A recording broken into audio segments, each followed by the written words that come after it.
So, you have finished min-maxing your build, farmed the hapless wildlife, clicked all the QTEs, and watched all the cutscenes. What is left? Well, the climax of the game, of course. The culmination of everything the game is and was. The finale of the story you were a part of and a part in. Shaping. The final boss, pitting everything you have learned to do and don't in one last massive test of your skill and knowledge of the game. At least, hopefully. And what of the background, backdrop, shot? No. And what of the final boss stage, the environment, the space of the denouement? What significance, if any, does it have? Well, depending on the game, perhaps not so much. What the fuck is this piece of... But fortunately for us, astute gamers rich in cultural capital, a lot of our favorite games, new and old alike, present more in the final boss environment than initially meets the eye. Baldur's Gate 1 is a 1998 CRPG, the best CRPG in fact, and the original BioWare RPG, although painfully without bosomful romances until the second entry in the series a few years later. But that's why we have mods, Succinctly, you are an orphan, raised by your foster father, Gandalf. As foretold by a prophecy, the Lord of Murder, ironically enough dead himself, will spawn scores of mortal progeny in a multi-year, cross-continent Sildenafil bender. Blood will flow, cities will burn, and one of the dead gods' love children, that's you utilizing the power of the quick save feature, will rise above the rest and claim the mantle of the deity of murder. So saith the wide Almond. Later, as you leave your childhood home, Gandalf is murdered by Saravog, incidentally your half-brother and a fellow spawn of murder, intent on bringing the prophecy of blood to bear and becoming a god himself. He has assumed control of a powerful merchant organization to assist in these aspirations, and he is the primary and corporeal antagonist, the final boss, in the first Baldur's Gate game, in contrast to the overarching or underlying nebulous threat of your own tainted blood.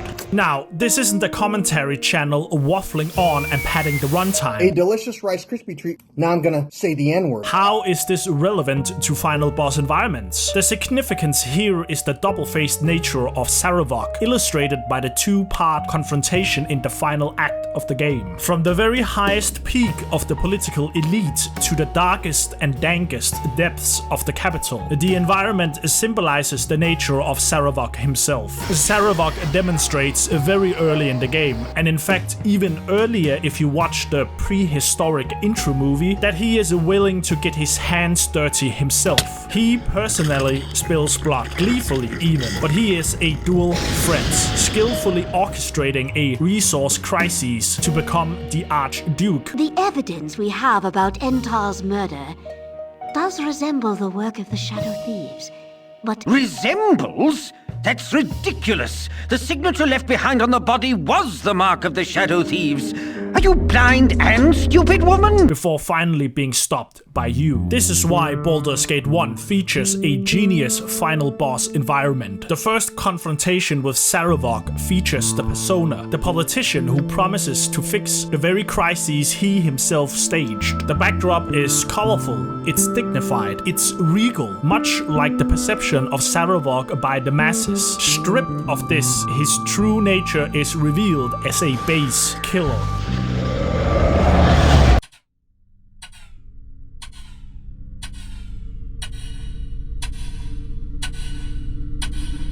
Now the background is dark, gloomy, sinister, ancient, and consummately evil as you hunt your half-brother into the deep forgotten crypts beneath the capital. In the temple, statues of reapers, their scythes held at the ready. Along the sides of the wall, sarcophagi. The floor, maroon and almost rust-colored, like ancient blood splattered across the tiles. This temple is death, and its heritage is murder. At the center of the temple, the scene of the final confrontation, the symbol of the Lord of Murder, the skull and the blood drops. Do the blood drops suggest his mortal spawn circling their destiny, or does it simply demonstrate the gory nature of his legacy? Further ahead, a mural The Last Judgment by Renaissance artist Fra Angelico, depicting the abject torments of hell. These are the definite centerpieces of the final stage.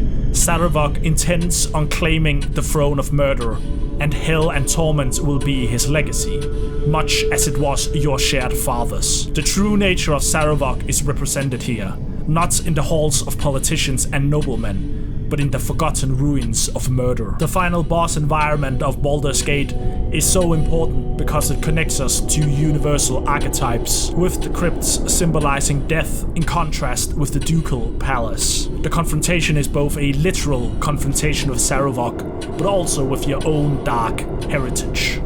Or you can have a fight against yet another big mechanical beast in a gunmetal grey laser tag arena. Mass Effect Andromeda. But let's move on from the world of the isometrics and the metaphors and have ourselves some 3D and lore. Dark Souls 3, my favorite Souls game, although in a hefty competition with Elden Ring, in which the new DLC may tip the scales when I finally get around to playing it. Soulsborne lore is esoteric. It's confined solely within item descriptions, visual storytelling, and Vati Vidya uploads. I'm over here stroking my dick. I got lotion on my dick right now. I'm just stroking my shit. I'm horny as fuck. Especially now with a certain Hollywood writer throwing his considerable weight behind the lore rather than finishing his own current homework. After all, how can anyone pass up on the maestro himself? The First Flame, before it, the Age of Ancients, ruled by everlasting grey fog and dragons. Afterwards, disparity and contrast, life and death, darkness and light. As long as the first flame burns, we bask and now suffer in the Age of Fire. But periodically the flame fades and must be linked, meaning a powerful soul must be sacrificed to extend its fuel. As such, 5 great lords rise to link the flame, but having been radicalized by BuzzFeed articles about Taylor Swift's private jet and their crashing cryptocurrency portfolio, 4 of them decide to quiet quit, leaving the task undone and assuming their place as mods of r/anti-work.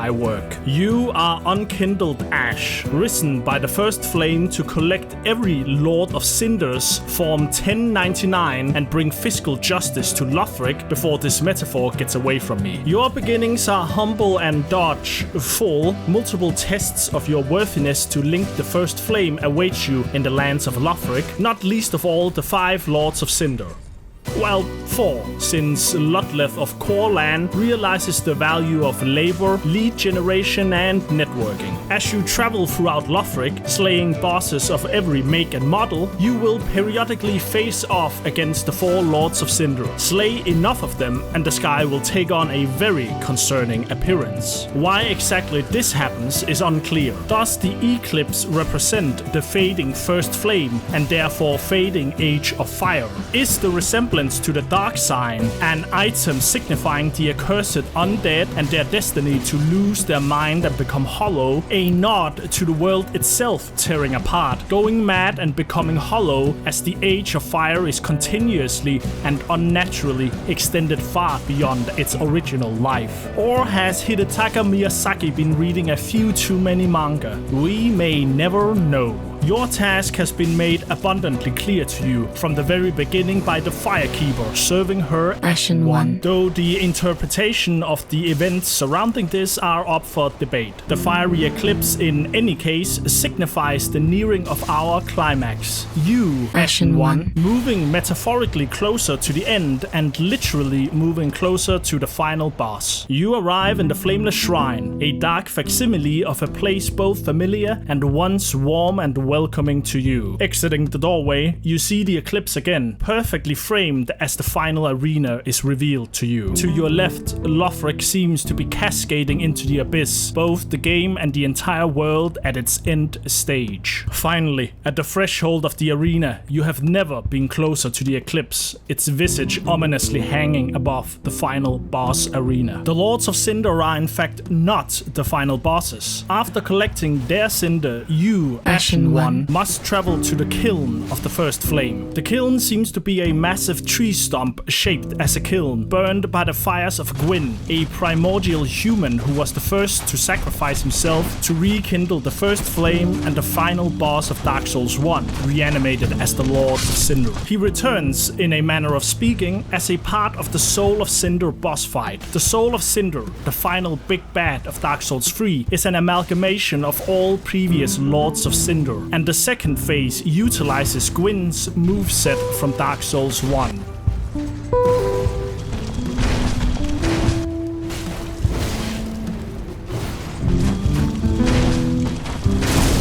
The Soul of Cinder is the manifestation of a test of strength, defending the kiln and the first flame from any who would be unworthy or following a dumbass build. I love the final boss environment of Dark Souls 3, most of all because every aspect surrounding the Soul of Cinder and the kiln of the first flame lends itself to theorizing and speculation, in particular through the visuals. What is that eclipse or the dark sign or whatever it is? I feel drawn to it like a moth. And finally, we're there, as close as can be, and it is basically the first thing we see upon entering the Big Bad's arena. Is the fire leaking out of the sun as darkness returns to the world? Or is the abyss contained by the dark sign leaking into our fractured reality? Take a look at some of the environments here. Behind us, it seems like Lothric is collapsing in on itself, layers upon layers of buildings stacked on each other, pulled towards the center of gravity that seems to be the kiln. This must be the effect of the first flame waning, but what exactly is happening here? The first flame is responsible for almost everything in existence in the Age of Fire. Is it pulling atoms back into it as it fades? Is it the converging timelines crashing together in the end? Or is this a dream world or alternate reality? Or even in Lipp?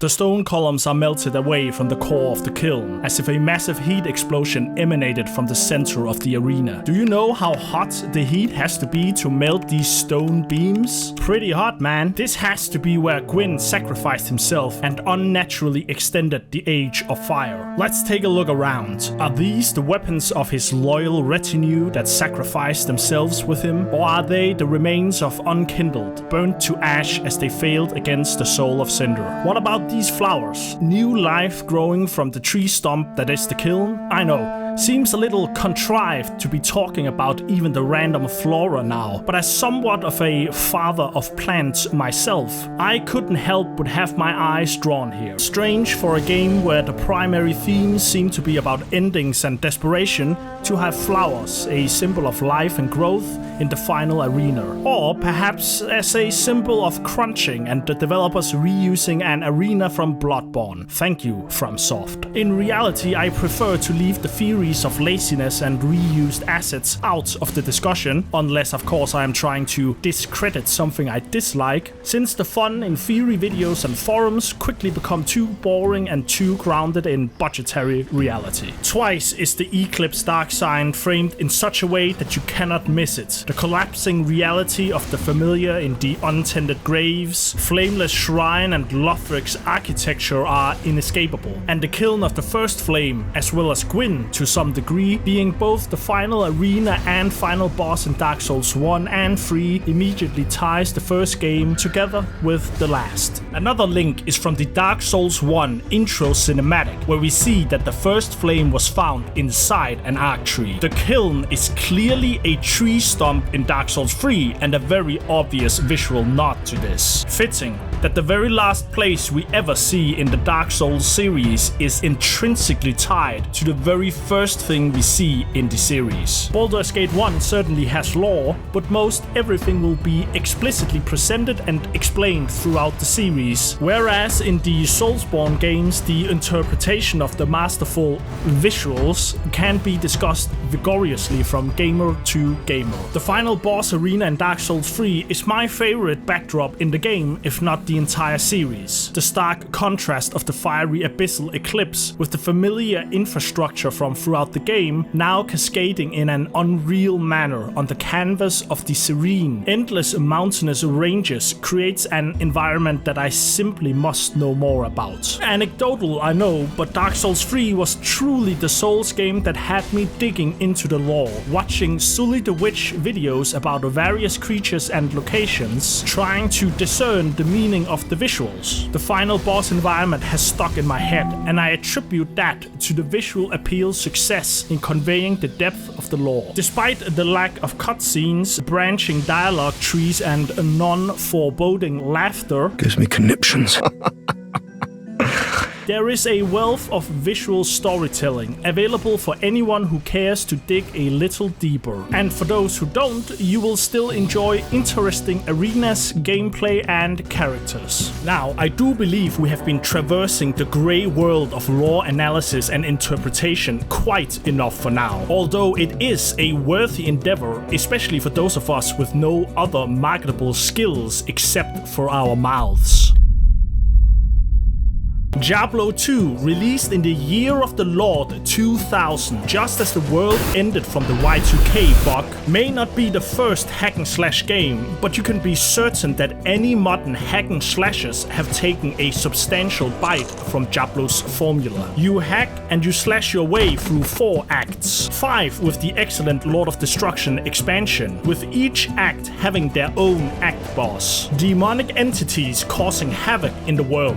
First, you face the lesser evils until you finally graduate into bot farming the prime evils of the Diablo franchise. For the purpose of discussing my favorite final boss environment, that purpose mostly being nostalgia, I'll count the titular Act 4 prime evil Diablo as the final boss. The story is light in Diablo 2, but in short, you are a hero of great purchasing power, chasing a dark wanderer through 4 distinct lands as chaos is sown in his wake. Diablo's brothers are sealed in chakra crystals, and throughout the game he manages to free them from their prisons and unleash them and himself upon us all. First, Andariel in Act 1, a fiery redhead and a connoisseur of poison attacks that frequently shit on your mana-carrying mercenary. You find the Maiden of Anguish in the lowest depths of the ancient catacombs beneath the rogue monastery's cathedral, now overrun with demonic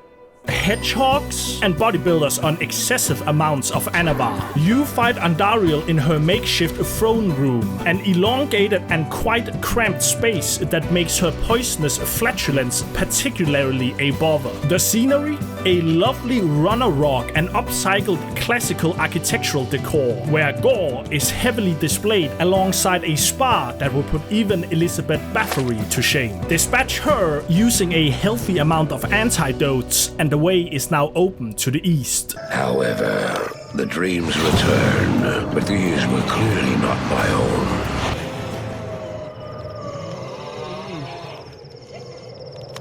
Now you know what I seek. Here you will ultimately face off against Duriel, the Lord of Pain, and a beetle with a propensity for cold attacks, remarkably exacerbated by the tiny arena you find him in. The arena really is extraordinarily small and unfurnished for a boss arena, and quite striking in its simplicity and the subsequent brutality of the forced melee. There is indeed nowhere to hide from his pincers. Looking for bail.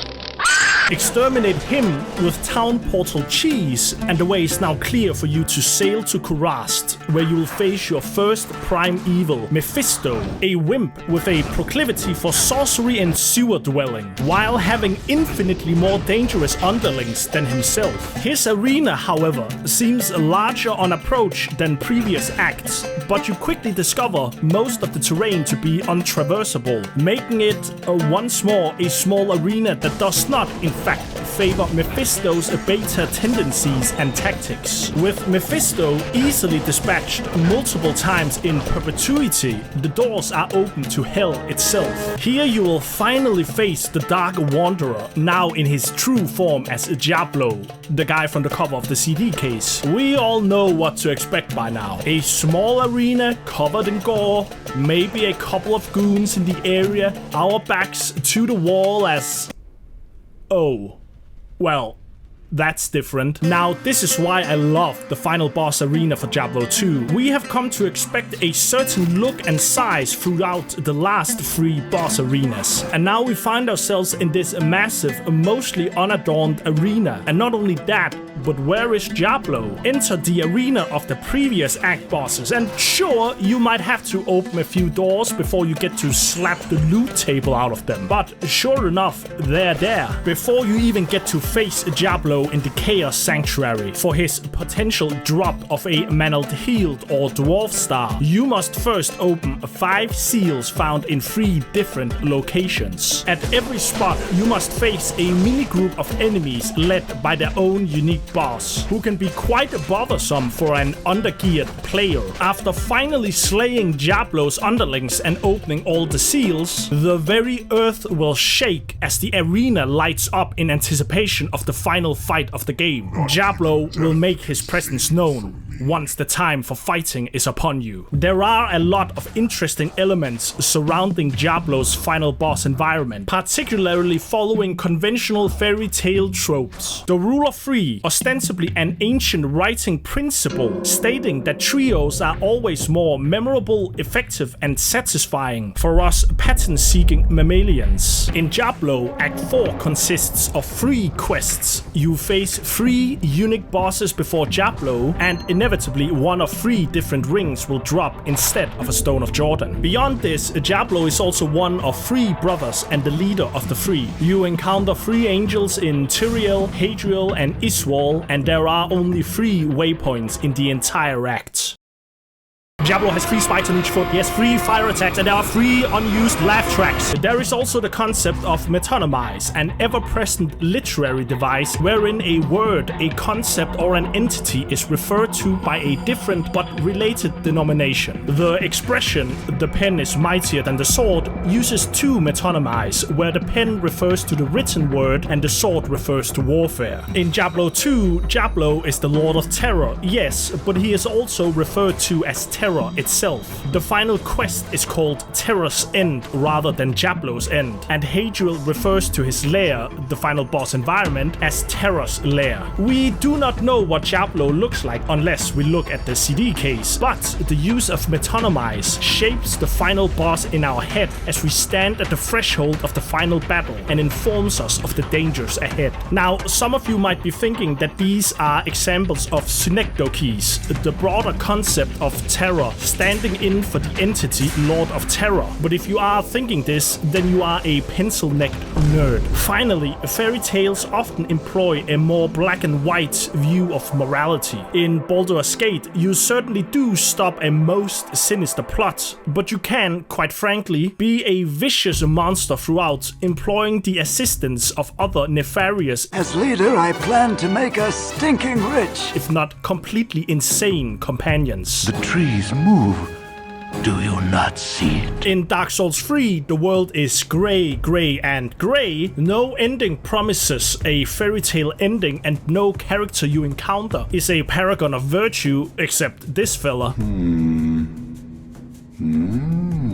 However, there is no doubt who is the bad and good guy in Diablo 2. It's as black and white as it can get, and the visuals of the final boss arena emphasizes this nicely. We are literally fighting the leader of hell, protected by the hordes of hell in hell. Our story started in rainy grasslands and ended in hell. The progression of visuals can't get any clearer than that in relation to a heroic journey of light versus dark. The archetypal representation representation of hell anchors us squarely in fantasy. If the flying Est-wing hammers and reanimated ribeyes weren't clue enough, but most importantly is the clearest indication of our quest being completely without any shades of grey. Is Terra's End a one-to-one with the fairy tales your mother told you as you fell asleep, swaddled in cotton, approximately the last time you were truly happy? Of course not. And maybe the similes are more so related to Diablo's original inspiration from the roots of Abrahamic religion, a well that folk tales have drawn very obvious inspiration from too. Truly, I simply stole your time to soapbox,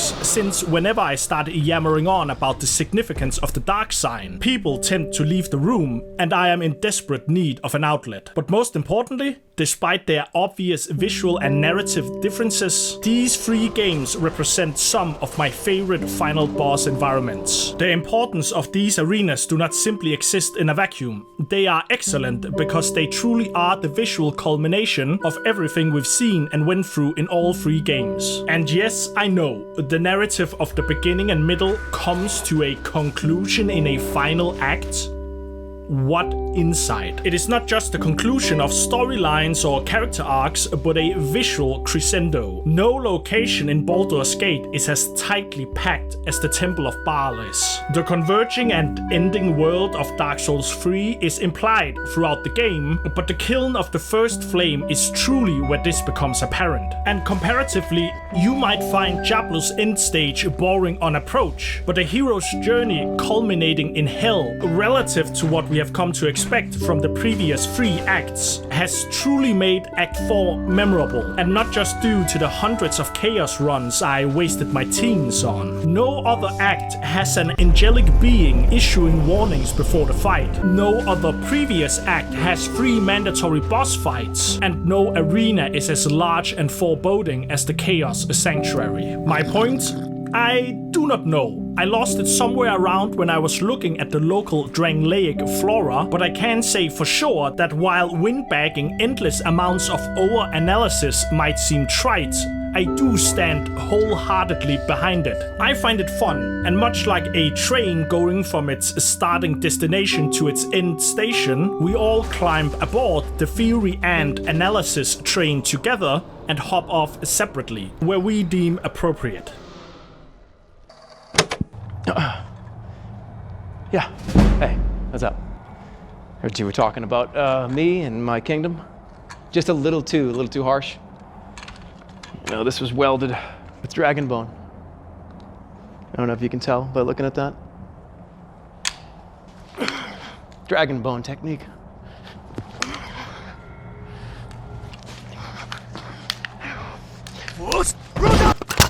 Alright, that was the video. Links to support in the description. Patreon, subscribe, all that jazz. There are no rewards set up yet, but everything helps. Now, a few words on the video. This is mostly a unedited yap session. So, the original Baldur's Gate series is one of my all-time favorites, although kept alive mostly by the relatively immense modding scene. And yes, the stepsister, Imoen is her name in the game, romance mod is real, although as far as I can see, it's been completely rewritten and reworked, so consider me using the old dialogue tree as pure misinformation propaganda. Although I must reiterate that the mod is real, the old mod is real. I downloaded that particular mod back in like 2006 or 7 or 8 or so, and you can imagine the damage it did to me at 13, 14, 15 years of age. My parents were pretty observant on PC time and websites and all of that, way ahead of their time by the way, but they could never have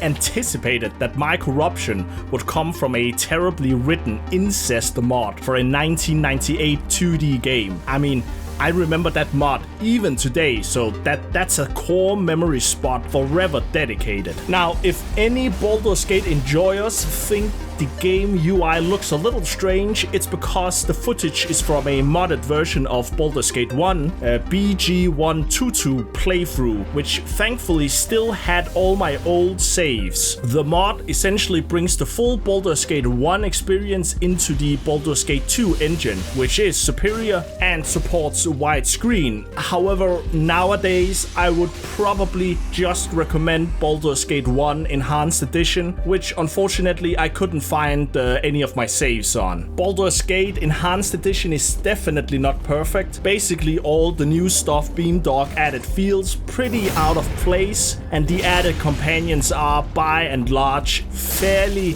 terrible. That being said, it's completely optional. I just skipped their original content, download the mods I want, and for such an old game, the modding scene is still pretty amazing. Baldur's Gate was also the catalyst for this video. Originally, it was going to be only about Baldur's Gate, and in particular the final boss arena. I love the visuals. I love the Renaissance mural by the altar and all the death symbolism in the temple, but the fight itself is pretty trash, which sure, I spammed a bunch of summons and clogged up the climax like a Despicable Me movie, but what you gotta do? It's in the game. Enhanced Edition fixed the summon spam, but I gotta pay homage to my teenage self playing the 5CD OG game. Complete a tangent, by the way. My point is, the arena itself, not the fight, got me thinking about other final boss environments and what my absolute favorites were, and Dark Souls 3 immediately popped into my head. Not terribly much to say to the footage. I did use Cheat Engine to respawn or reset the Soul of Cinder fight in Dark Souls 3 and the Gwyn fight in Dark Souls 1. I hadn't played Dark Souls 3 for a few years, but the Soul of Cinder fight is fairly easy, and I wanted to get the full footage without using any cheats or exploits, except for resetting the fight and respawning the boss, obviously. I prefer using my own footage when I can, when it doesn't take an excessive amount of time. Obviously, whether or not you're good at the game mechanics shouldn't really have an impact on your ability to analyze, or overanalyze in my case, the environment, the lore, the narrative. But you can call me petty, I do care. If I watch you sucking at a game you're trying to analyze, I'm sorry, but you're rapidly losing ethos in my mind, okay? Now, beating the naked Samurai Jackfellow or Iodex Gondor with mercenary blades or Soul of Cinder on NG+2 at soul level 200 doesn't make you an expert gamer by any means. But at the very least, you gotta have a little bit of sauce. I don't want to hear you break down a 6-hour retrospective on patches or the heartbreaking lore of Sequot and see you get absolutely stun-locked by the Crystal Lizard at the very beginning of the game. Now, for Diablo 2, any old school players immediately notice the weird HUD. I am, once again, playing a mod. It's Project Diablo 2, and it rules. I played PD2 a year or so before Diablo 2 Resurrected released on one of their early seasons, and I had such a blast that I didn't bother getting Resurrected until like 2023. PD2 is more than just the widescreen, although the widescreen was pretty much what drew me back to it for screen recording purposes. I mean, for these old games, I'm pretty much ready to do anything for widescreen recordings. PD2 also changes the classes and the skills, but I won't talk about that. It's completely immaterial to the point of this particular video. The only reason why I used PD2 was that Diablo Resurrected just didn't have that nostalgic look I was going for. PD2 changes the classes, but the visuals are pretty much the same, and that was the most important part of the video. I unfortunately couldn't remember my old PD2 accounts, or maybe it was wiped during season change. I don't know, so I just used their pre-made build test characters. Of course, I picked the Hammersion out of respect for my OG Battle.net character and Diablo 2 Resurrected character, and yes, I main Hammersions, okay? What you gonna do? It's the best and cheapest and easiest build by far. I would love for my Summon Necro aesthetic preference to bear fruit gameplay-wise, but watching a dozen Eugenia Cooney cosplayers trying to hack Mephisto's superior minions to death before the Hydras inevitably takes them down is quite frankly painful. Also, Vigor is an absolutely early game godsend.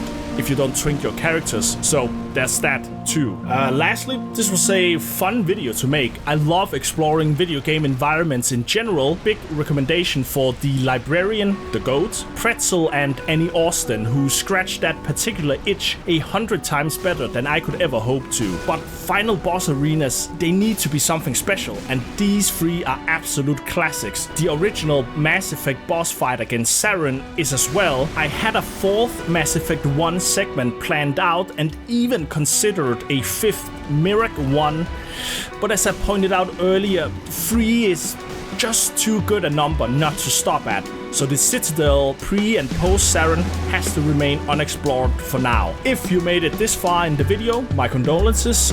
Once again, subscribe, links for support in the description, Patreon, coffee, whatever you like. Now, why don't you write about your favorite final boss environment in the comments below? Is it revisiting the field in Sekiro? Is it playing poker against whoever this goddamn guy is in Far Cry 3, like a neuropsychotropic community theater version of Casino Royale? Comment down below, good for the algorithm, and I can steal your ideas for the future. Bye bye.